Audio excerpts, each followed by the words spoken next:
Do I have any help in here? Anybody here know what I'm talking about? You know you have those friends that tell you, I got you. I got you, dog. But when you turn around, they way back. Do I have witnesses in here? But I'm talking about God. God says, I've got your back. I just realized that my help comes from the Lord. And that's when you can lay down at night.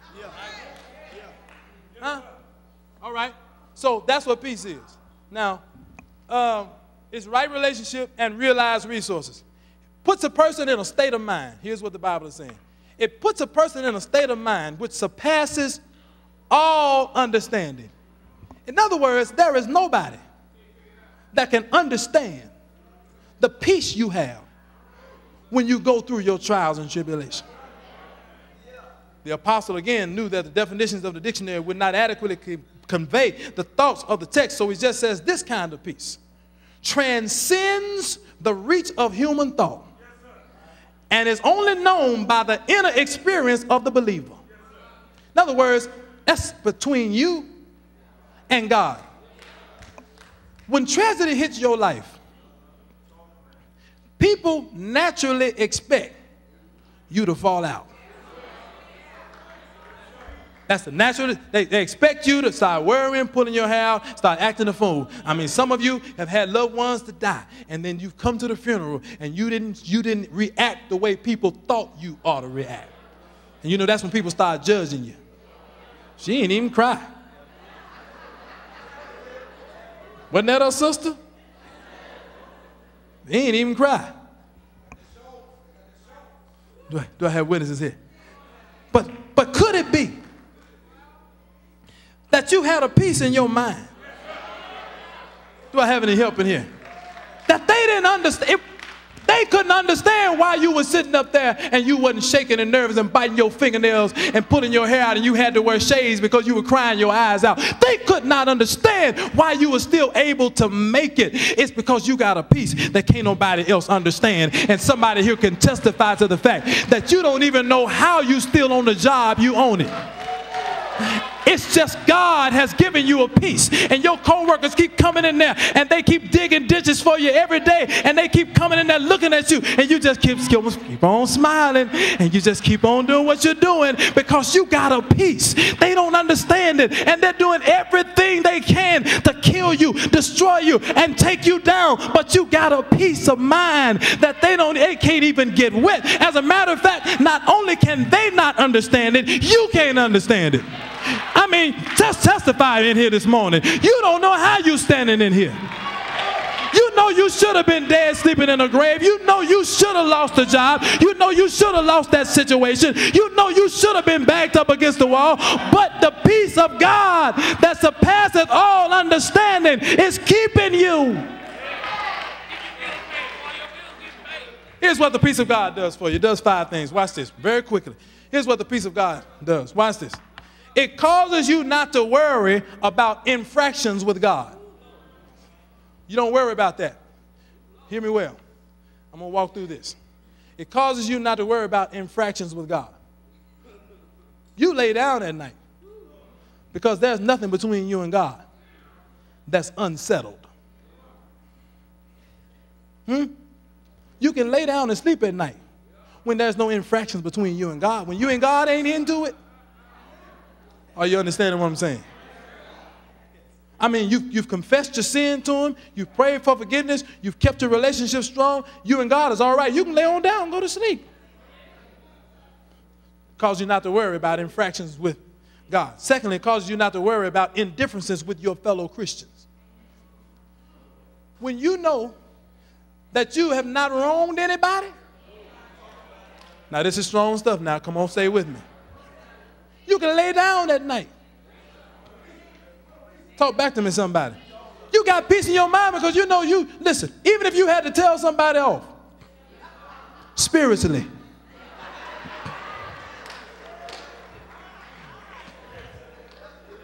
amen, somebody, spiritually, with Christian tact, you can lay down at night. Do I have any help in here? Because you know you have not wronged anybody. Now, on the flip side of that, if you can lay down at night and you know you've done somebody wrong and don't nothing bother you,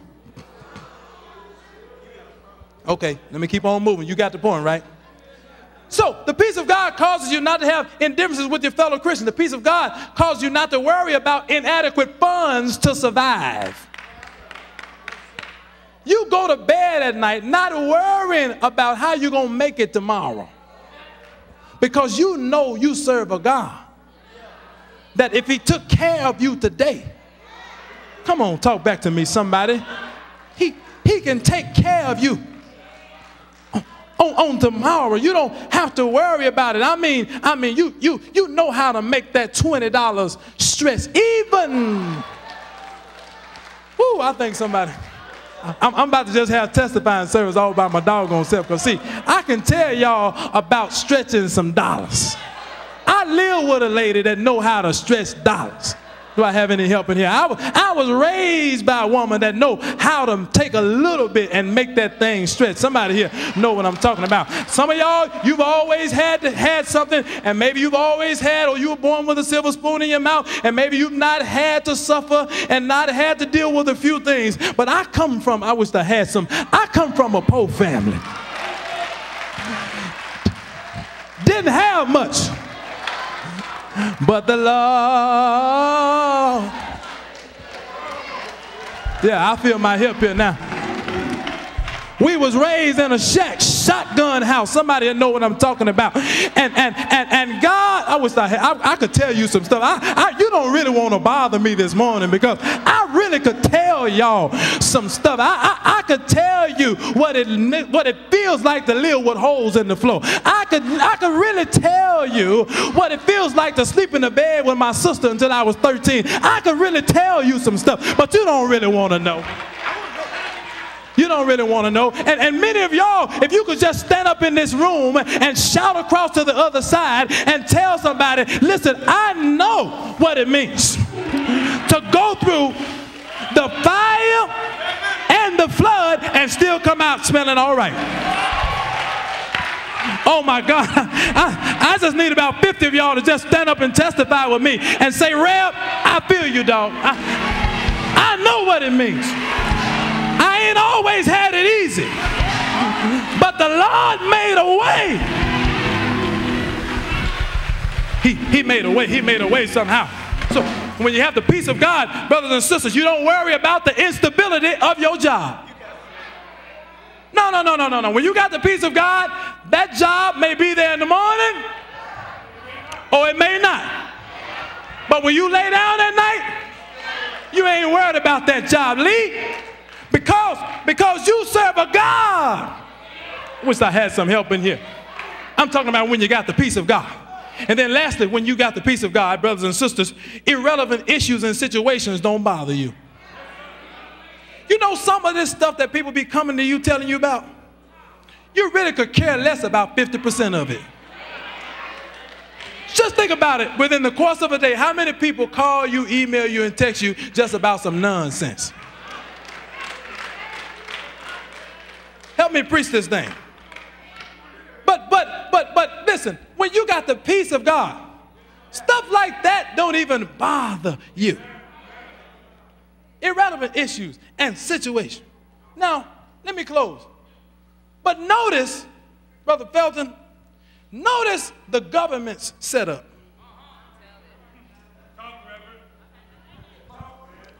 Notice the government's setup. You got three branches. You got the judicial branch, legislative branch, executive branch.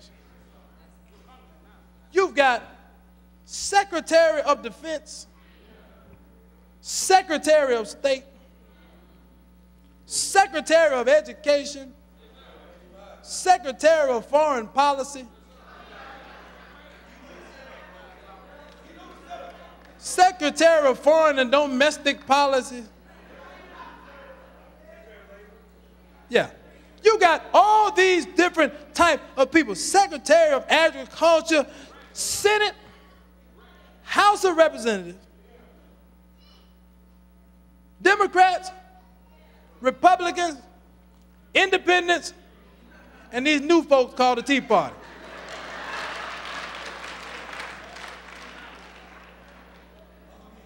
White House Chief of Staff, a vice president and a president. Yet and still, the government is on the verge of a shutdown.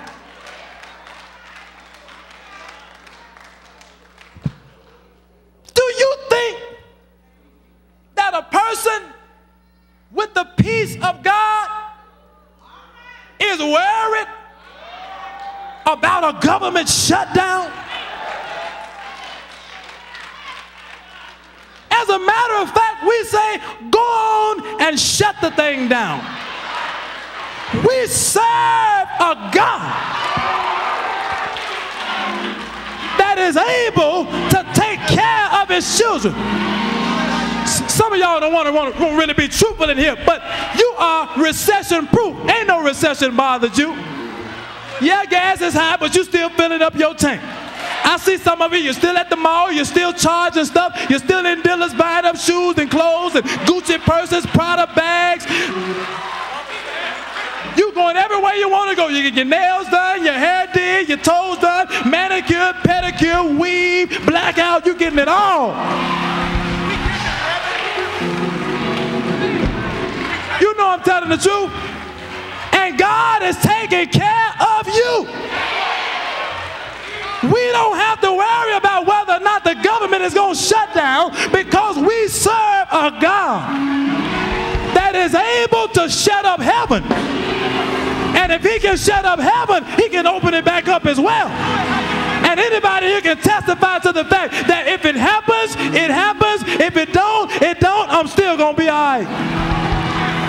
Because me and God got a peaceful relationship. I got a peace that keeps me calm in a traffic jam.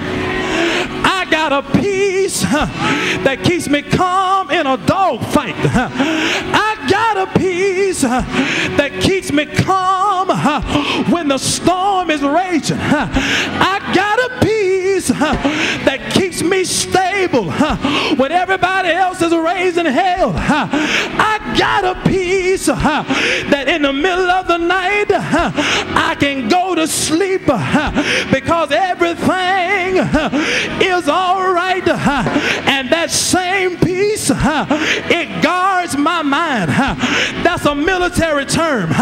It said it keeps my mind. What are you saying? Here's what I'm saying. Whenever depression tries to sneak in and invade your mind, peace steps up and says, get back, depression. Whenever isolation tries to step up and invade your mind, peace says, get back, isolation. Whenever loneliness tries to take over your mind, peace says, get back, loneliness. Whenever Satan tries to steal your joy, peace steps up and says, get back, Satan. This is my child and I've got him covered. Is there anybody here know you covered by the blood? Anybody here? I feel my help here now. Anybody here know you covered by the blood of Jesus? And you got a peace that everybody don't understand. But when the storm is raging, you can walk on. When the wind is howling, you can walk on. When your life seems to be in trouble, you can keep on walking. You can take a licking and keep on ticking. Is there anybody here that's willing to testify that through the storm and through the rain, I made it? I wish you felt like I felt. Through the storm and through the rain, I made it. One more time for me. Through the storm and through the rain, oh, I made it. And I lived to tell about it. Shake somebody's hand. Shake somebody's hand and tell them, neighbor. Oh, come on, shake their hand like a child of God. Don't be so mean and unsociable that you won't shake somebody's hand. As a matter of fact, get out of your seat. Do something different. You haven't spoken to somebody today, so get out of your seat. Find you somebody that needs a hug. Find you somebody that needs some encouragement. Find you somebody that needs somebody to tell them keep on keeping on. Hold their hand and shake their hand. Tell them, neighbor, be not dismayed. Whatever betide, God will. God will. Won't He take care? Won't He take care? Won't He take care?